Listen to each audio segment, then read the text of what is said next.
And so Logos 85, back to the website. What is the symbolic significance of the ancient feminine goddess statue, such as the Venus of Willendorf and the Sheila Nagig? How do you respond to those who view the primordial religion as primarily feminine based on artifacts such as these? And how does the Theotokos fit into this tradition? All right, let me say this. No one knows what those statuettes are. No one knows what they're about. They are an image of a lost memory.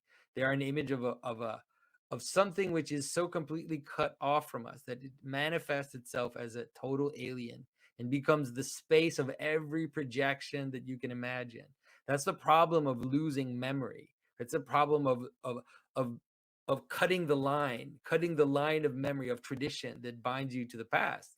So the people go and dig into the ground and find these dead bodies. Like, these are dead things. And then they raise them up. It's a form of necromancy. And then they try to blow spirit back into that. And what they end up doing, it's always super subversive. It's always like exactly what you said. It's like, oh, here's the primordial religion. It's what I want it to be. It's these feminine goddesses, It's like, okay, dude, you have no idea what those statuettes are for. Let's speculate just for fun, It's like, why do you think that those statuettes were goddesses? Why don't you think that those statuettes were apotropaic?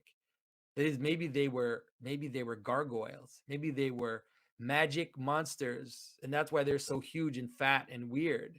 And they were just these monsters that people use to protect themselves from demons. And I'm not saying that's what it is. I'm saying there's no more reason to think that these were apotropaic than to think that they were goddesses that people worship, or to think that they were dolls that kids played with, or to think anything. Like, who knows? Like, they have no idea. They find these dead things. And so apply this now to all the things people are always saying.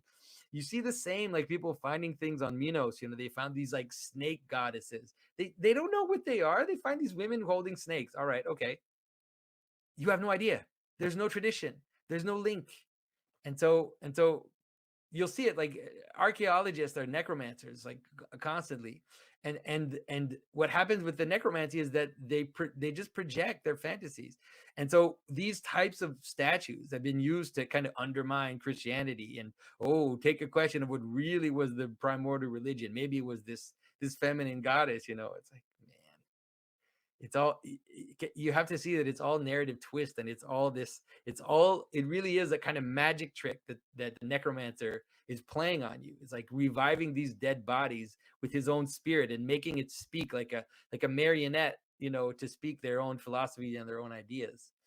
So yeah, don't get swayed by these archaeologists. They have no idea what they're talking about. Like, especially, I'm not saying if you find something that's related to a civilization that we have connection with, that there's a tradition, that there's a line that we have some memory of. But when you find something that's 30,000 years old in the ground, yeah, might as well be looking at aliens. Like, you might as well be looking at, and you don't know what it is. All right, sorry.